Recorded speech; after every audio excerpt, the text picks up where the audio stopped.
Alright guys, welcome to today's video. I'm going to be welding some spindle gussets for a friend of mine's Tacoma today. So, just grab one of them. It's still all greasy and shit. The bearings are out of them, dust plates covers are off them. Start to pull that bracket off. And then start test fitting shit and getting it cleaned up. So I'll get both of them up here and then we'll start on that.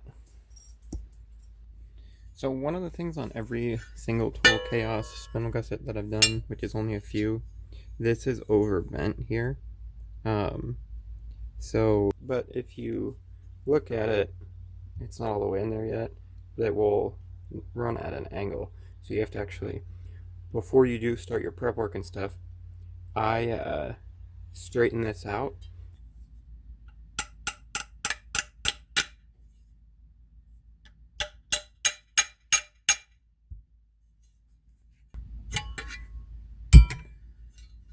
That looks better already. You can see how it's much more level with the top surface.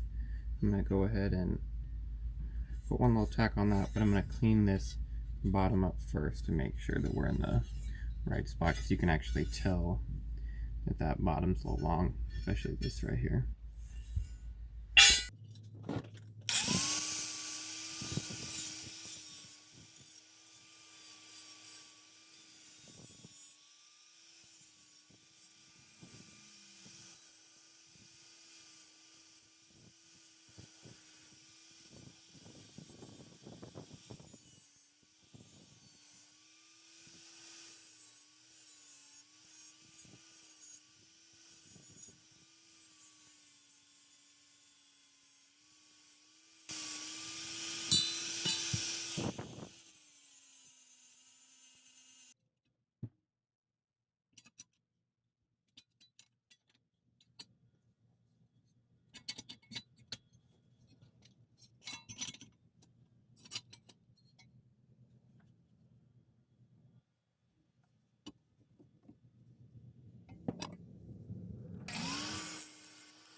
We're getting pretty close.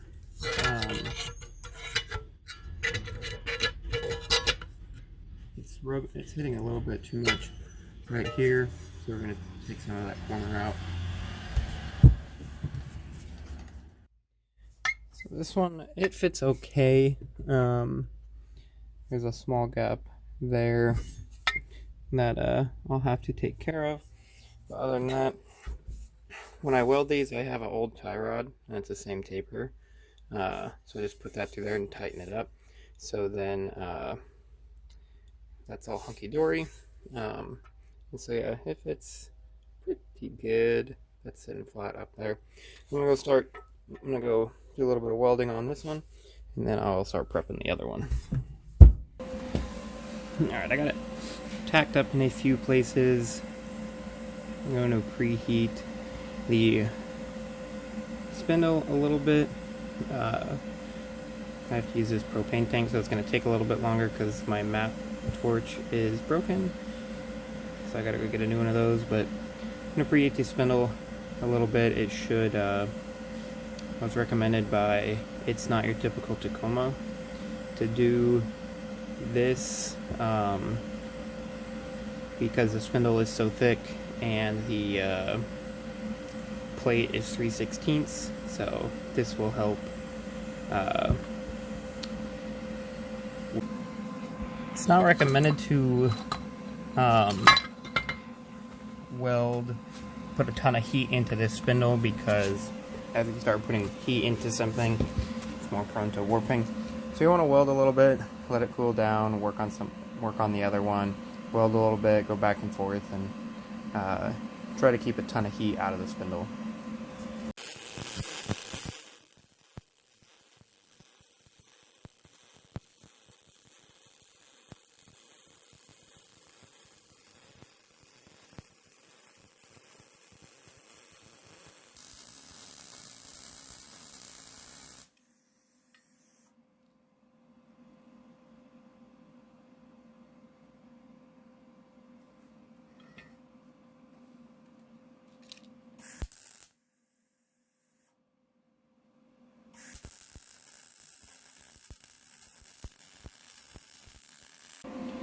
Sometimes this happens when you're welding.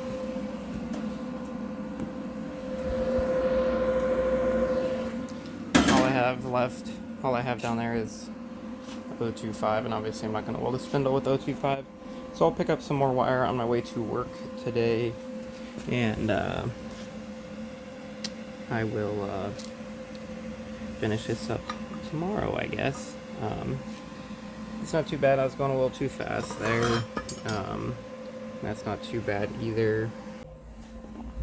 Alright guys, day 2 on welding Jacob spindles because I ran out of weld wire. So I got more yesterday. Got a whole freshy spool in there. Tucker, what are you doing?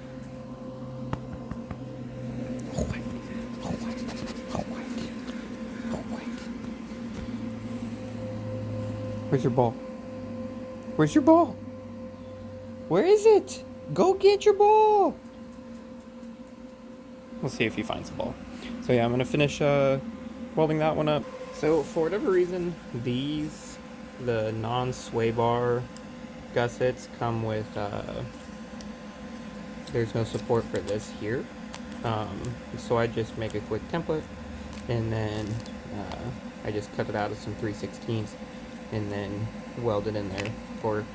It'll help support the tie rod itself, and then it also helps reinforce this area a little bit also. Right, so I got that little guy cut out and burned in there, and then on the back side also. So this one is done. Let it chill for a little bit, and then we will wire wheel it all up and get it painted. Alright, so spindle number 2 is done, and I got the gussets on those sides. That's done. Got a little goofy right there, but it's alright. Welding up into there and into there, and then like this actually goes around the other side, can be kind of a bitch, but got both those done, so I'm gonna wire wheel them both up.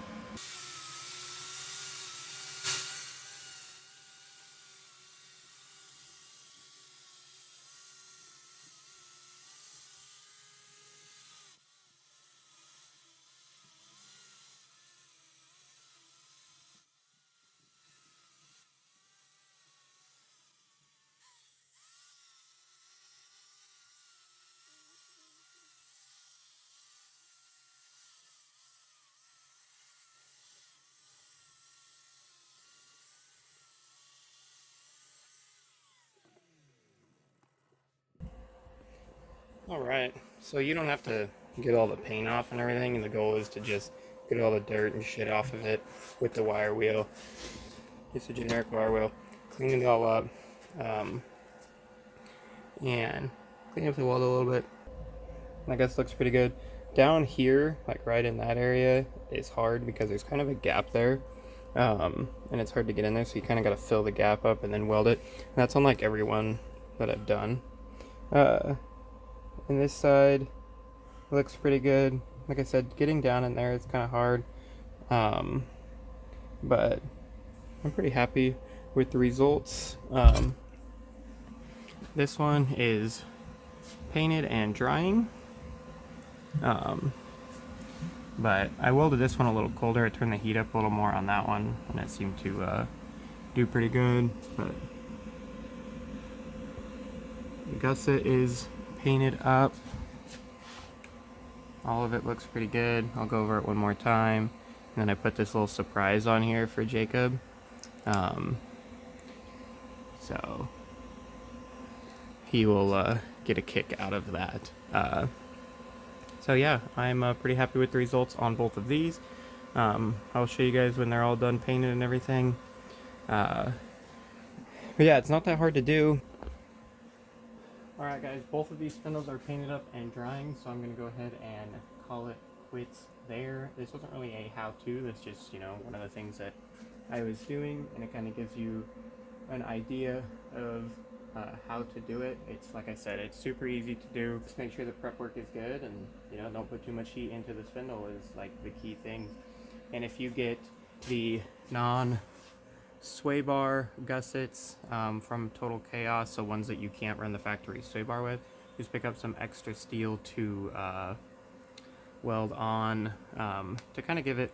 It does help maybe a little bit with support, this way, but not very much because of it's not very thick right here in the gussets. It's not very tall. You'd really have to run that up quite a ways. But just gives a little bit more support on the tie rod and kind of finishes it out better.